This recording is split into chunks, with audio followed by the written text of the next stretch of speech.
요한복음 제3장 1절 말씀부터 신약성경 145페이지 8절 말씀까지 제가 읽어드리겠습니다.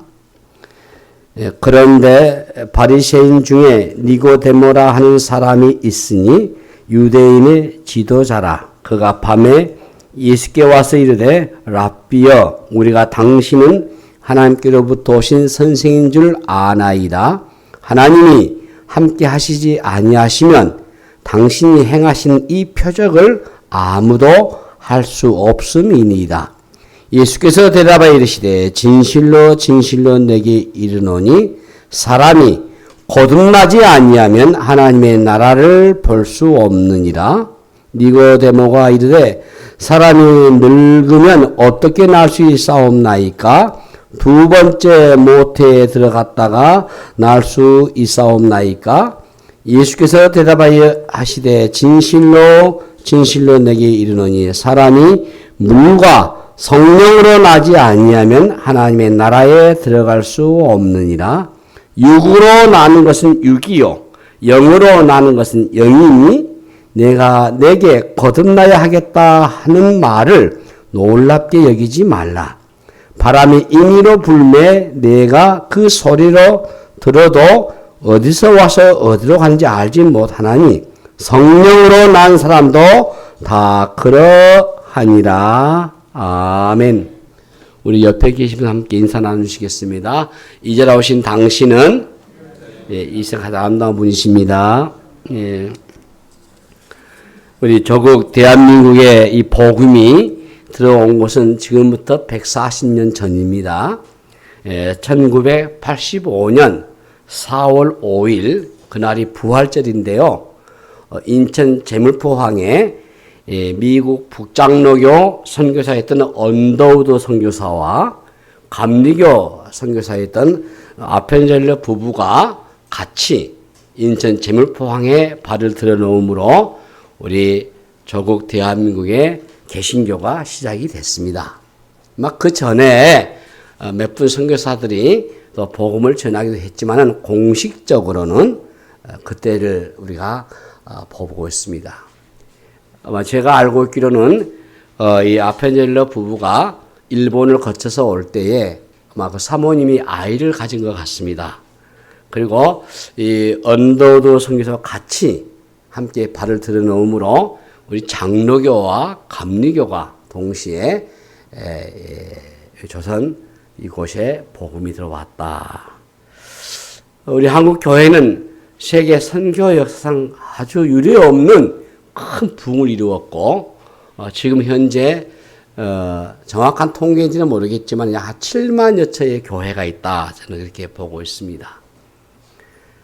그런데 지금의 작금의 우리나라의 여러 가지 혼란과 어려움 속에 또 우리 교회들이 많이 세속화되고 또 교회가 많이 좀 약해지는 그런 처지에서 또 교회가 교회의 사명과 정체성을 바로 회복하지 못하여서 참 많이 이제 비아냥거리가 되고 또 지탄 대상이 되고 제가 어제 서울에서 온 친구와 만남이 있었는데 그 친구 하는 말이 자네 같은 목사 보면 좋은데 지금 우리 사회에서는 기독교를 아주 좋게 보지 않고 있다.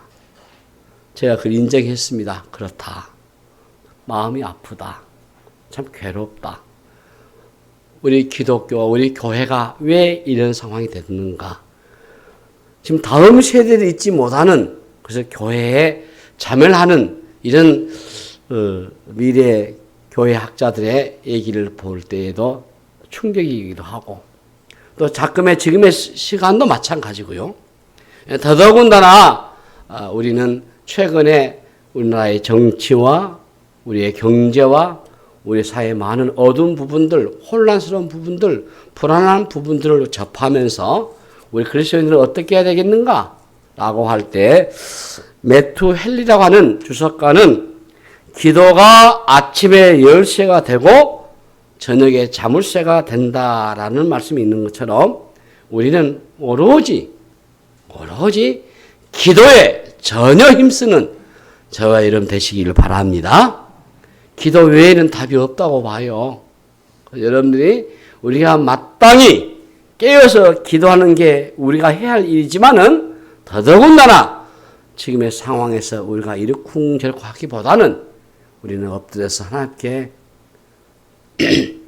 우리를 살려달라, 우리를 도와달라, 이 조국 교회를 회복시켜달라, 하나님과의 관계를 다시 한번 새롭게 해달라고 부르짖으면서 기도하는 길밖에 없음을 믿고 저와 여러분이 열심히 기도에 힘쓰시기를 바랍니다. 기도하겠습니다. 하나님, 은혜를 감사합니다. 이 복된 주의 날에 다시 저희들이 모여 우리 주님을 찬송하고 경배하고 찬양하고 또 경외하고 섬기게 하시니 감사하고 이 시간 우리가 주의 말씀 앞에 겸손케 하시니 감사합니다.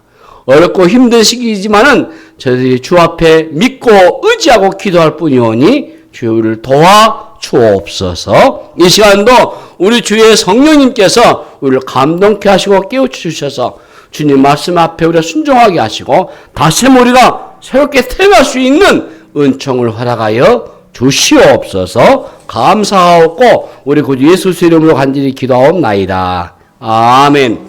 오늘 본문의 말씀을 다시 태어나자 지난주 아지에서 18주에 거쳐서 구약성경 말라기서를 다 강의를 마쳤어요.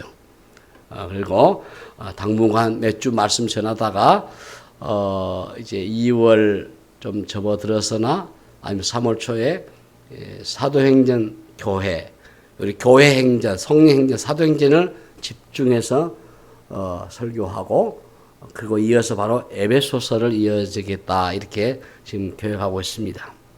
여러분 잘 아시는 본문 내용이시죠? 어느 날 밤에 니고데모가 예수님께 찾아왔습니다. 그가 왜 밤에 찾아왔을까요, 여러분? 두 가지 중요한 이유가 있어요. 하나는 그의 신분 때문이죠. 그의 신분으로 예수님을 만났다는 것이 알려지게 되면은 매우 곤란한 일이 발생하기 때문에 비밀리에 찾아온 것 같습니다. 또 다른 하나는 영혼의 목마름이 너무 깊기 때문이다라는 것이죠. 외적으로 보면은 그가 예수님을 찾아올 이유는 전혀 없어 보여요. 이 니고데모는 무엇인가를 찾고 있습니다. 이러한 사람을 가리켜서 우리가 흔히 구도자라고 얘기하잖아요.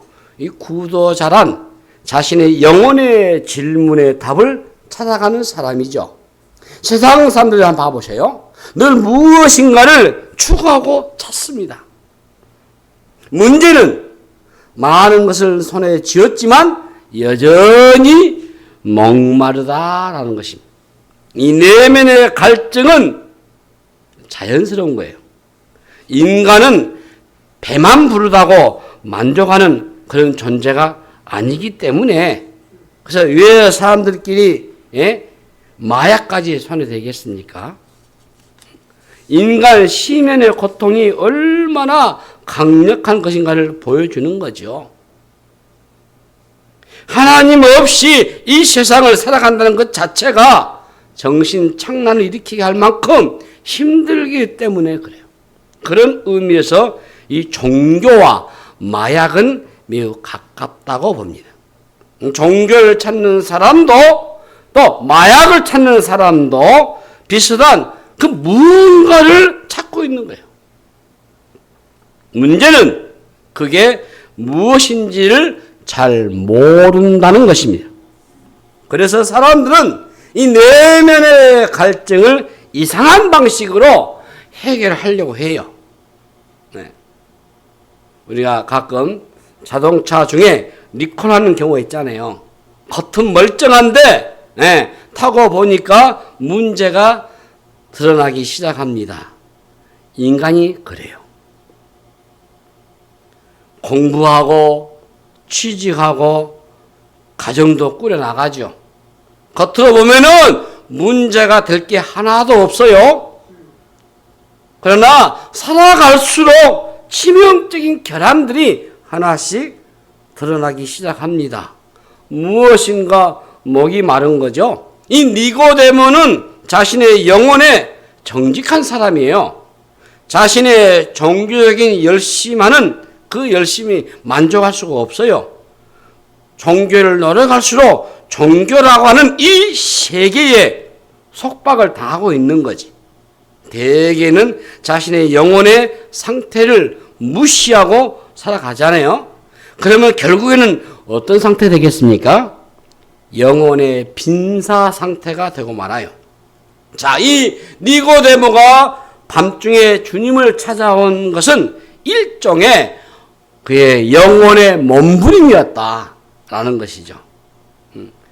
구원 사건은 철저히 자기 절망에서 시작이 되는 것입니다.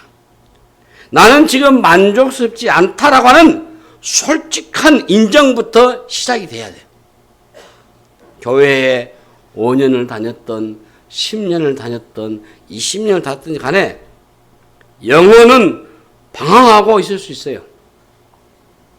자기의 의로 자신을 감싸고 숨어버리는 것이죠. 자기는 문제가 없는 것처럼 꾸며대고 늘 근사한 말을 하면서 다니죠. 어떤 이들은 이 영혼의 갈증을 느끼지만 그냥 갈증으로 끝내버려요. 또 어떤 사람은 의도적으로 일의 세계에 빠져들어서 영혼의 갈증을 무시해버려요. 목이 마르면은 목이 마르다고 해야 되잖아요. 아닌 척 해서는 안 되잖아요. 속은 골마 터지기 직전인데 그냥 덮어버리면 어떻게 되겠습니까? 큰 사고가 나는 거죠. 영혼에 일어나는 이 답변을 얻을 때까지 그래서 질문을 해보셔야 돼요. 이 갈증이란 아직 질문이 계속되고 있다라는 뜻이거든요. 그 질문에 답을 얻으셔야 돼요. 그래서 니고데모는 참 용기가 있다 하는 겁니다. 갈증을 해결하기 위해서 밤중에 예수님을 찾아왔어요. 이것은 대단히 칭찬할 만한 일이죠. 누군가 자신의 이런 모습을 보았다면 불이익을 당할 수도 있을 거예요. 예. 그러나 그는 기꺼이 대가를 지불했어요. 갈증을 가진 사람은 질문이 있어요. 누가 답을 얻을 것입니까, 여러분? 질문이 있는 사람이죠. 대개 사람들은 자신이 무엇 때문에 목이 마른지 모르고 살아갑니다. 목이 마르면은 콜라를 마시듯이 적당히 해결하려고 해요. 진리를 얘기하면서도 한 번도 성경을 읽어보지 않습니다. 몸이 아플 때마다 병원을 드나들지만은 정작 자신의 영혼에 대해서는 그렇게 무관심해버려요. 공허하고 절망적인 영혼의 상태에 놓여 있는데도 가만히 앉아있는 것을 우리는 영적인 게으름이다 이렇게 표현해보고 싶습니다. 영혼의 답을 찾아야 하는데 영혼의 목마름을 해결해야 되는데 그것보다 시급하고 중요한 일은 없잖아요. 이 영혼의 갈망이 없는 사람이 없어요. 이 불신자들도요 영적인 갈망이 있다고요. 무신론자들도 마찬가지예요. 겉으로는 그네들이 하나님을 부정하겠지만 그 영혼은 갈망하고 있어요. 자신의 영혼에 정직하셔야 돼요. 세상적으로 아실 것이 전혀 없는데 이 영적인 이 몸부림을 치는 사람들이 얼마나 많습니까? 하나님은 지금도 그러한 자들을 찾고 계셔요. 처음 교회에 찾아온 이유가 뭐겠습니까? 왜 내가 교회를 다니게 됐습니까? 네? 자신에게 그것을 진지하게 질문해 보셔야 돼요. 예수님과 지금 니고데모의 대화가 시작이 됐어요. 우리 본문 2절 보시면은 그가 밤에 예수께 와서 이르되 라삐여 우리가 당신은 하나님께로부터 오신 선생인 줄 아나이다. 하나님이 함께 하시지 아니하시면 당신이 행하시는 이 표적을 아무도 할 수 없음이니이다. 이렇게 말해요. 그는 예수님의 표적을 보고 무언가 충격과 도전을 받았던 것 같습니다. 이어서 주님은 니고데모의 이 말에 반응하지 않고 전혀 다른 말씀을 하셔요. 그게 3절 말씀이에요. 예수께서 대답하여 이르시되 진실로 진실로 내게 이르노니 사람이 거듭나지 아니하면 하나님의 나라를 볼 수 없느니라. 주님이 단도직입적으로 거듭나야 한다. 이렇게 말씀하세요. 그런데 본문 4절을 보시면은 니고데모가 뭐라 하죠?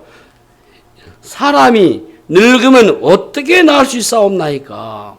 두 번째 모태에 들어갔다가 나을 수 있사옵나이까? 이렇게 말해요. 엉뚱한 질문을 해버려. 대답을 해버리죠.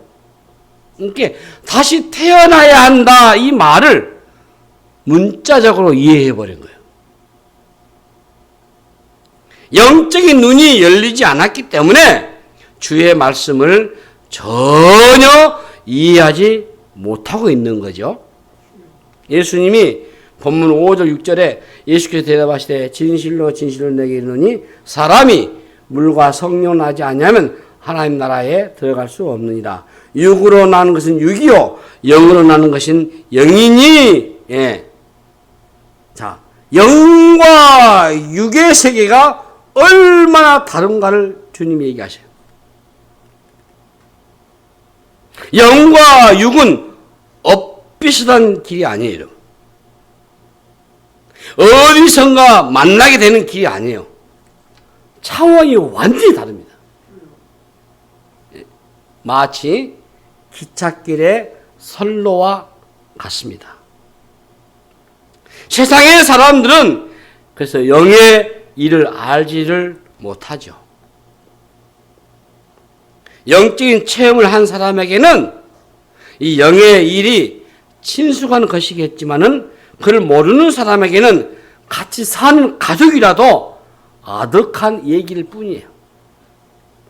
육으로 나는 것은 육이요 영으로 나는 것은 영이라 이렇게 말씀할 때 여러분 육이란 게 뭐죠? 이 죄의 본성의 지배 아래 산 인간을 두고 한 말이에요. 다시 말해서 영적인 기능이 거의 작동되지 않는 불가능한 퇴화한 데의 영이에요.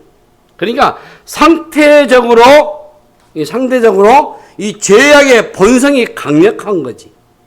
그러니까 육은 영으로부터 멀리 도망치고 하나님을 의지적으로 거부를 합니다. 육에는 여러분 선한 게 없어요. 육에 아무리 덧칠하고 아름다운 액세서리를 달아도 소용이 없어요. 육은 그냥 육일 뿐이에요. 우리도 마찬가지입니다. 끊임없이 경계하지 않으면은 이 육의 힘이 밀고 쳐들어 올라와요. 육은 우리를 이 세상의 것으로 만족하게 만들거든요. 그리고 말초적이고 육감적인 세계로 이끌어요. 이 니고데모는 지금 육적인 상태로는 아쉬운 게 없어요. 그런데 영적인 부분의 갈망이 그의 목까지 차올랐던 것 같습니다. 그래서 본문에 이어서 9절 말씀 보시면은 니고데모가 대답하여 이르되 어찌 그러한 일이 있을 수 있나이까? 이렇게 묻고 있는 거예요. 그러니까 니고데모는 삶의 근본적인 변화를 원했죠. 그런데 어떻게 해야 하는지는 알 수가 없었어요. 답은 한 가지입니다. 거듭남이에요. 오늘 대화를 보면 주님은 지성적이었던 그에게 지성적이고 철학적인 말을 하지를 않으셨어요. 아주 단순하고 원초적인 말씀을 던진 거지요. 새로 태어나야 한다. 거듭난다는 말은 새로 태어나라 그 말이거든요. 이게 니고데모는 이 영혼의 거듭남을 몰랐기 때문에 어머니 뱃속으로 다시 들어가야 하냐라고 질문한 거지. 성경은요, 영혼에다가 초점을 맞추고 있습니다.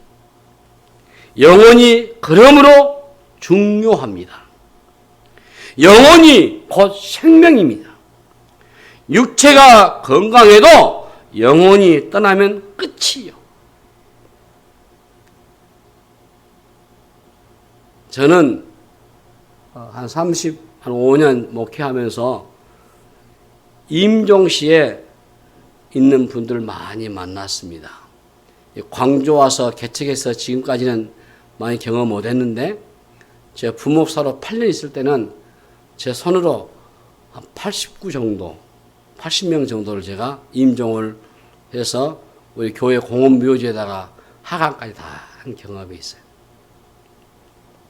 처음 전도사로 막 사역할 때 87년도는 제 손으로 염을 하고 직접 해본 경험이 한 3건 정도 있어요. 이임종 씨의 성도의 모습을, 다양한 모습을 저는 많이 경험을 했습니다. 이 영혼이 떠나는 순간 육체는요, 그냥 육체일 뿐이에요. 육체가 존귀한 이유는 영혼이 그 안에 담겨 있기 때문에 존귀한 거예요. 근데 영혼이 떠나버리면은 육체는 그냥 고기 덩어리에 불과해요. 그냥 썩어버린 거예요. 아주 냄새가 진동하고요. 우리의 몸은 하나님이 흙으로 빚으신 다음에 그 육체에 코에 생기를 불어넣으셨잖아요. 생명을. 이 생명이 바로 영혼이거든요. 그 영혼으로 하나님과 교통하도록 만드셨잖아요. 그런데 죄로 인해서 그 영이 죽어버린 거죠. 우리는 영적인 존재이기 때문에 밥만 먹고 사는 것으로 만족할 수 없어요. 우리의 영혼이 신령한 것으로 채워주셔야 돼요. 사람들은 자신의 영혼이 얼마나 굶주려 있는지를 모릅니다. 평안하다, 기쁘다, 행복하다, 만족하다, 이런 표현들은 내 영혼의 상태를 말해주고 있는 거예요. 기쁨이 여러분 어디서 일어납니까? 진정한 기쁨은 우리 영혼 안에서 일어나잖아요. 그래서 영혼이 채워질 때 기쁨의 고백이 터져 나오는 거예요. 영혼의 상태가 불안하면은 불안감을 느껴요. 돈 때문이 아니에요. 사업의 실패 때문이 아닙니다. 때로 세상의 일을 하다가 실패할 수도 있어요. 그러나 영혼의 상태가 건강하고 부유하게 되면 그 실패로 인해서 결코 무너지지 않습니다. 영혼이 빈사 상태에 놓인 사람은 성공한다 할지라도 무너져 버려요. 여러분, 성공이 구원이 아니거든요.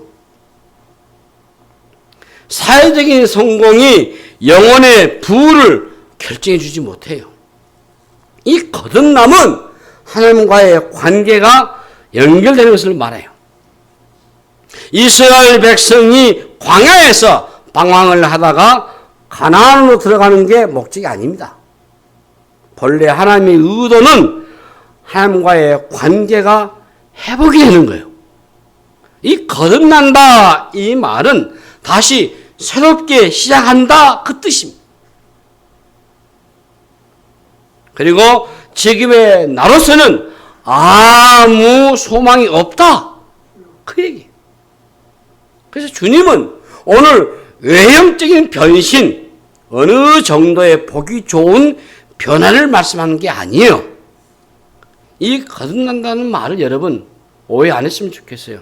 교회에 열심히 다니고 뭐 새벽 기도하고 뭐 술 담배 끊고 이게 아니에요, 여러분. 그것은 외형적인 것이죠. 다시 태어난다 이 말은 영적인 거듭남을 말하고 있는 거예요. 거듭나셔야 새로운 시작을 할 수 있어요.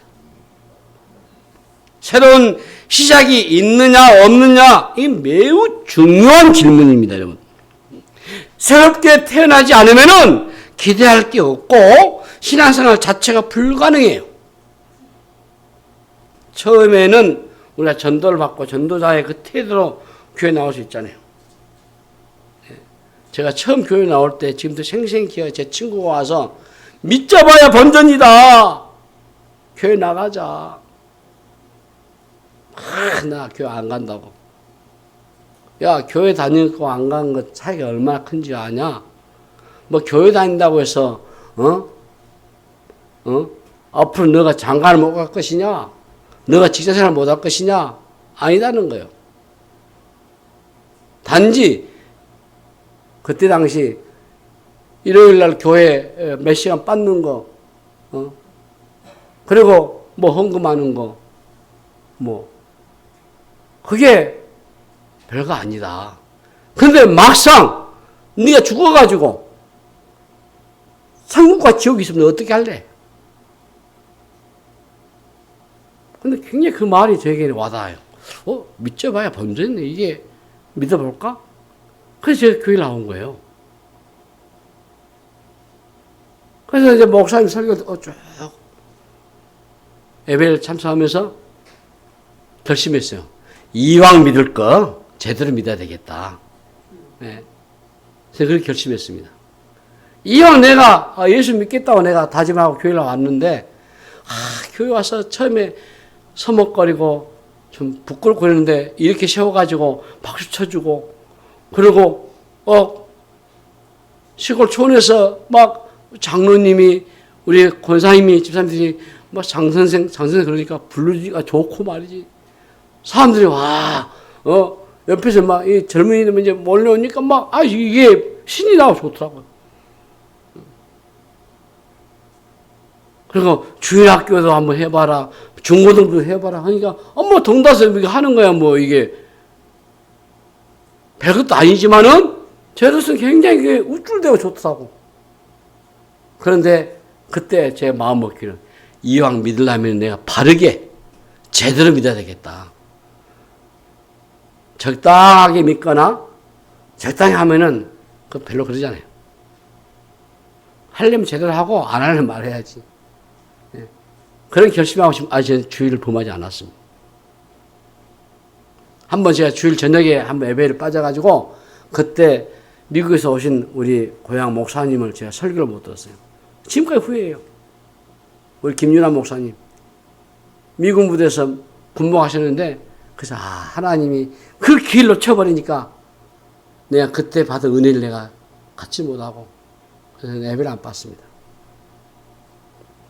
그리고 우리 정종호 목사님 돌아가셨지만 그때 저 약속하기를 장 선생 1년 동안만 예배를 받지 말고 참석을 하고 1년 뒤에 그때 뭐 알아서 교회를 다니든지 아니면 교회를 그만두든지 결정해라. 그 말씀이 저는 옳다고 봐요. 목사님 시킨 대로 1년 동안 집에서 사교 되거든요.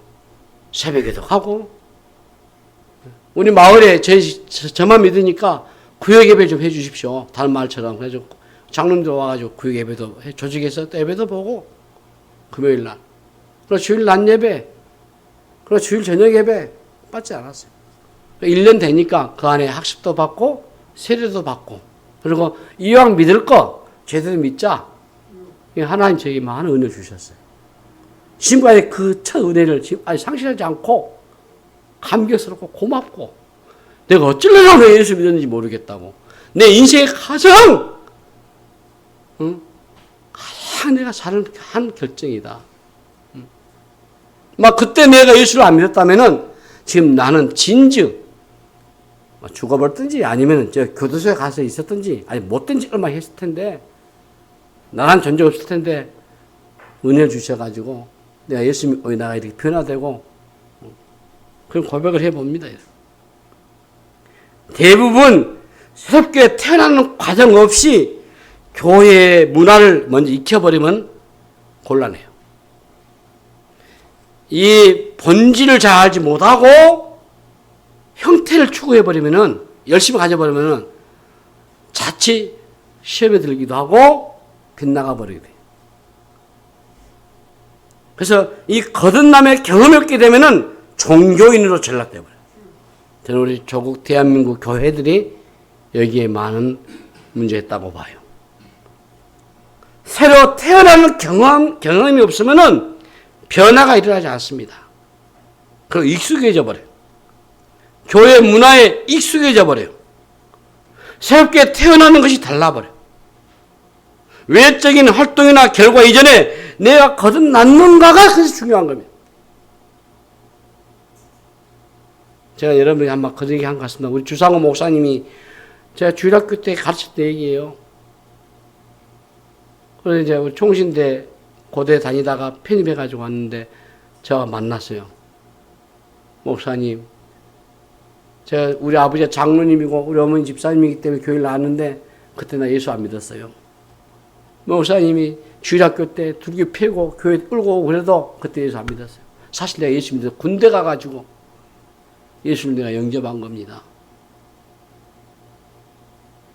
이게 초등학교, 중학교, 고등학교, 대학까지 전부 예수를 안 믿은 거죠, 지금.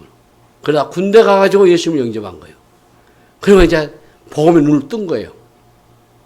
그때 거듭난 거예요. 그때 다시 변화가 온 거예요. 내가 이제 주를 위해 살아야겠다. 그런 고백을 내가 들어봤어요. 이 거듭나는 게 뭔가 근본적인 변화입니다, 여러분. 고린도후서 5장 17절 말씀 보시면은 그런지 누군지 그리스도 안에 있으면 새로운 피조물이라 이전 건 지나갔으니 보라 새 것이 되었도다 이렇게 말씀해요. 보수, 개조, 재조립, 수정, 보완이 아니에요.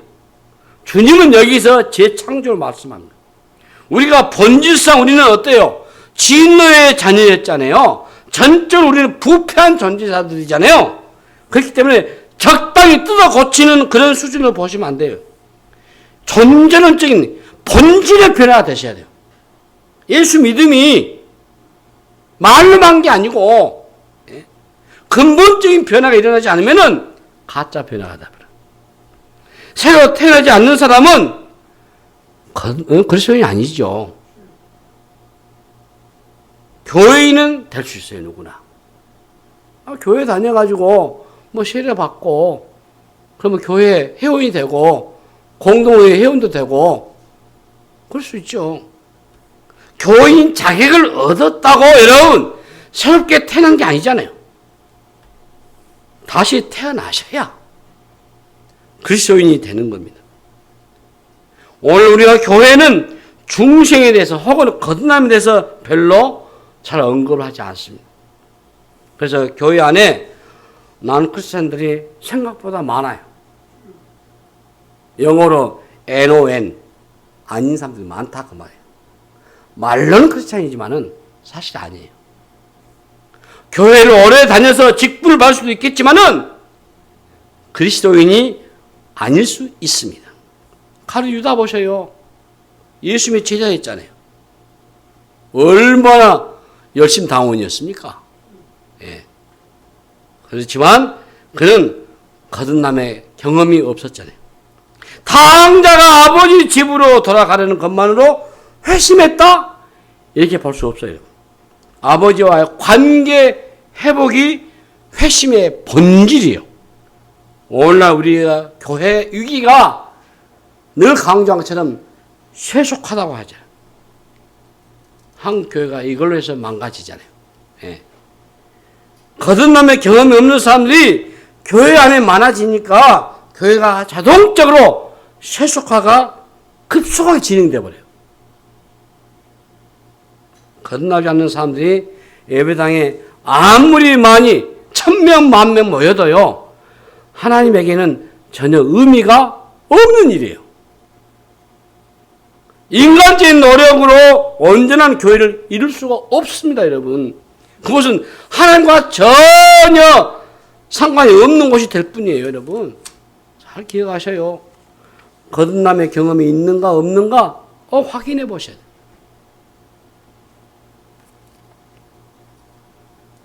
거듭나지 않냐면은 하나님 나라를 볼 수가 없느니라. 이게 신앙의 출발점이에요. 예. 새로운 생명이 내 안에 들어와야 돼요. 예수의 영이 우리 안에 들어와야 한다 그 말이에요. 신앙생활을 하긴 하는데 무엇인가 석연치 않는 출발이 많아요. 어떻게 신앙을 가지게 됐는지, 어떻게 예수를 믿게 됐는지에 대한 분명한 여러분 답을 하셔야 돼요. 거듭나는 것은 영적인 세계의 눈을 뜸이에요. 눈뜸이에요. 예. 내가 얼마나 봉사를 많이 했는지, 무엇을 할 것인지, 내가 어떻게 능력을 있는 삶을 살 것인지, 이걸 묻는 게 아니에요, 여러분. 출발 지점을 잘 짚고 넘어가지 않게 되면 다음 단계로 넘어갈 수가 없습니다. 그래서 이 돌이킴, 이 다시 태어나지 않으면은 우리 안에 변화가 일어나지 않고 변질이 일어나 버려요.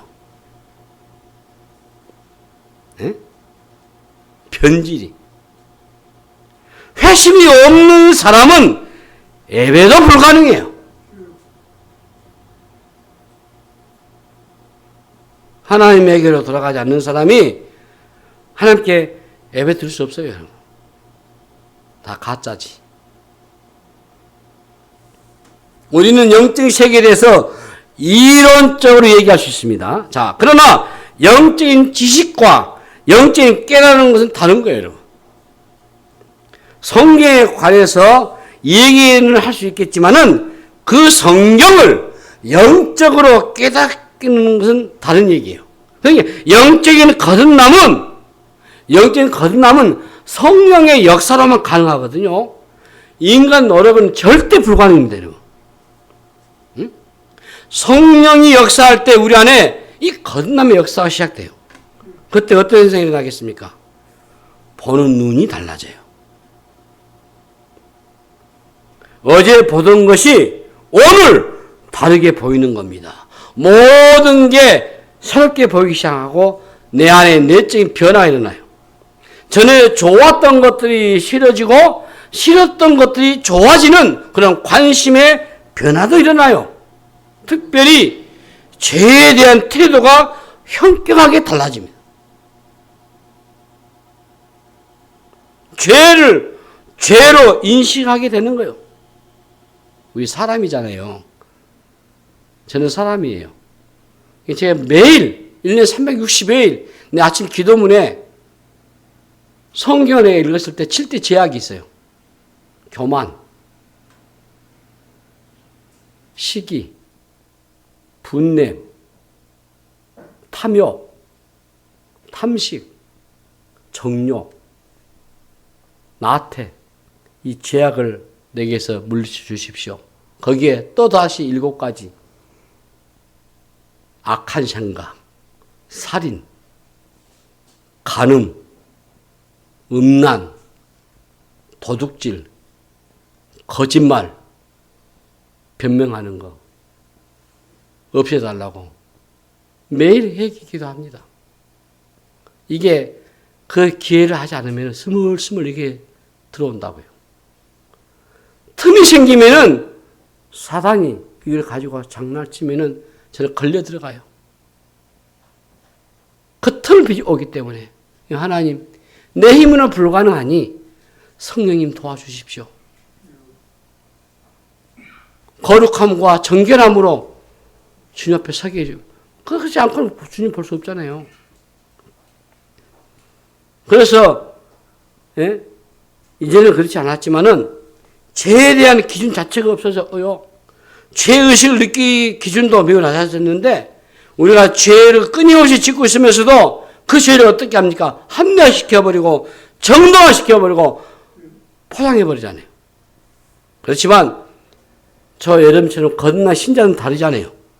죄에 대해서 분별력이 생기고 죄에 대해서는 민감해지잖아요. 네.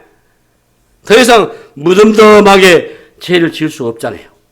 이전에는 누군가가 죄를 지적하면 화가 나고 싫었는데 이제는 어떻습니까? 아멘 이렇게 하잖아요. 나에게 선한 것이 없다고 하는 이 새로운 자기 인식이 일어나는 거예요. 나는 완전히 구원의 불능이라는 이 죄를 고백할 수밖에 없어요. 심각한 죄인임을 깨닫고 주의 십자가를 내가 붙들 수밖에 없는 거죠. 주님은 우리에게 이런 분명한 경험이 있는가를 묻고 계신다고 봐요. 우리 5절을 보시면은 예수께서 대답하시되 진실로 진실을 내기로니 사람이 물과 성령으로 나지 않냐면 하나님 나라에 들어갈 수가 없다고 했어요. 다시 말해서 성령의 역사가 필요하다 그 말이에요. 여러분, 성령의 역사는 눈에 보이지 않습니다. 근데 오늘 본문 8절에 보니까 바람이 임의로 불매 내가 그 소리를 들어도 어디서 와서 어디로 가는지 알지 못하나니 성령으로 나는 사람도 다 그러하니라 말씀하셨어요. 그러니까 거듭남은 전적으로 성령께서 하시는 그야말로 신비로운 일이에요. 예, 이것은 어떤 교육이나 프로그램으로 참여하는 게 아니에요. 성령의 역사가 일어날 때만 가능한. 여러분, 자, 한 사람 소개하죠. 가룟 유다를 보세요. 예수님 주변에서 맴돌았지만은 그는요 거듭나지 않았어요. 교회 출석이나 봉사나 제자 훈련들 이 성령 역사 아닙니다. 그래요? 아니죠. 성령 역사죠. 교회 출석하는 거, 예배 출석하는 거, 주의 이름으로 봉사하는 거, 여러 가지 훈련하는 거, 이것은 성령의 역사예요, 여러분. 그렇게 인도하시잖아요. 성령으로 거듭나는 역사를 경험하지 않으면 생명이 없는 종교인으로 세월을 보내다가 끝이 나버려요. 그러니까 성령의 역사는 하나님의 편에서 반드시 이루어지는 일이에요. 우리가 요한복음 1장 12, 13 보면 영접하는 자 곧 그 이름을 믿는 자들에게는 하나님의 자녀가 되는 권세를 주셨다고 하시면서 이는 혈통으로나 육정으로나 사람의 뜻을 하지 않냐고 오직 하나님께로부터 난 자들이다 라고 말씀하셨어요. 그러니까 성령은 영이시기 때문에 육안으로 볼 수가 없지만은 그분이 하시는 일은 알 수가 있다 그 말이에요. 예. 바람이 보이지 않지만은 바람이 나뭇가지 흔들 때 그 바람이 존재하는 것을 알 수 있는 것처럼 성령이 역사하시는 것을 목격할 수 있는 거예요. 전혀 믿을 것처럼 보이지 않던 사람이 이 복음 앞에 무릎 꿇는 모습을 보게 되죠. 도움이 믿을 것 같지 않는 사람들이 그 입술을 통해서 예수님을 주로 시인하는 역사가 일어나잖아요. 이 구원은 우리의 선택이 아니고 성령이 하신 일이거든요. 이 거듭남의 역사가 일어날 때 우리에게 무슨 일이 일어나겠습니까? 하나님의 말씀이 깨달아지기 시작하고 그래서 성경이 믿어지기 시작한 거예요. 믿어지니까 읽게 되고 외우게 되고 묵상하게 되고 상고하게 되고 의지하게 되고 하나님의 말씀이 이러니까 이 말씀도 해 주십시오. 하나님의 말씀에 관심을 갖게 되고요. 하나님의 말씀에 따라서 순종하고 싶은 마음이 생겨나잖아요. 그리고 많은 사람들 앞에서 공개적으로 내가 주님을 시인하는 역사가 일어나잖아요. 이미 성령님이 내 안에서 운행하고 계신다. 그 증거 아닙니까? 이 성령의 역사는 눈에 보이지 않기 때문에 경험해 보지 못한 사람은 이해하기 어려워요. 그리고 이 성령의 역사를 설명하기도 어렵습니다. 그러나 성령은 지금도 사람들을 계속해서 거듭나게 하시고 그네들을 하나님의 백성으로 태어나게 하신 줄로 믿습니다.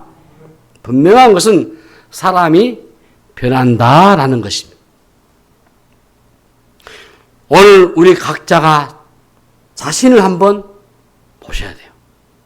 나 같은 사람이 예수를 믿는 것 자체가 참 신기한 일이다.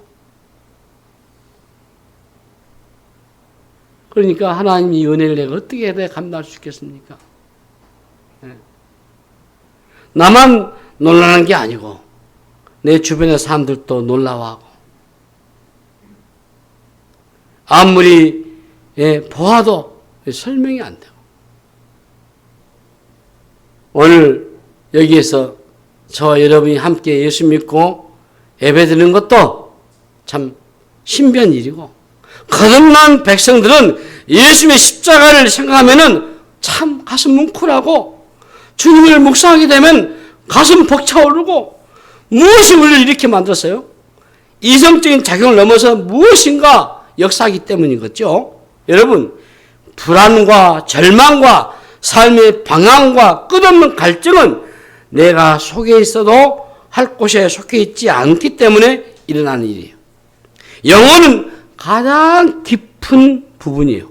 그리고 그것은 오직 하나님으로만 채워줄 수 있는 겁니다. 아직도 깊은 갈증으로 혹시 여러분 중에 시달린 분이 계신다고 한다면 정직하게 반응할 수 있기를 바랍니다.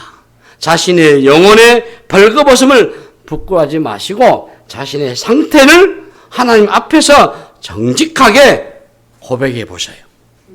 예, 하나님은 여러분 멀리 계시지 않습니다. 아주 가까이서 우리를 만나 주시기를 원하셔요. 우리의 똑똑함이나 세상적으로 의지하는 것들 다 내려놓으시고 여러분의 그 마음의 문을 활짝 열어놓으신다면 주님은 우리를 당신의 자녀로, 당신의 친구로 삼아 주실 겁니다. 주님은 구원의 놀라운 선물을 우리의 손에 닿지 않는 곳에 놓이시지 않으셨어요. 여러분들이 손만 내밀면 누구든지 그 은혜의 선물을 받을 수 있도록 하신 분이 우리 주님이신 줄로 믿습니다. 그래서 지금은 은혜 때입니다. 고린도후서 6장 2절에 이르시되 내가 은혜 베풀 때에 너에게 듣고 구원의 날에 너를 도와다셨으니 보라 지금은 은혜 받을 만한 때요. 보라 지금은 구원의 날이라고 했잖아요. 누구라도 그 은혜를 체험할 수가 있습니다. 나는 영에 속한 사람입니까? 그 안에서 깊은 확신 속에 살고 계십니까? 우리는 분명히 돌아선 자답게 살아가셔야 돼요. 예수를 믿는 순간 이미 우리는 새로운 피조물이 됐잖아요. 옛 삶으로 돌아갈 수 없잖아요. 예?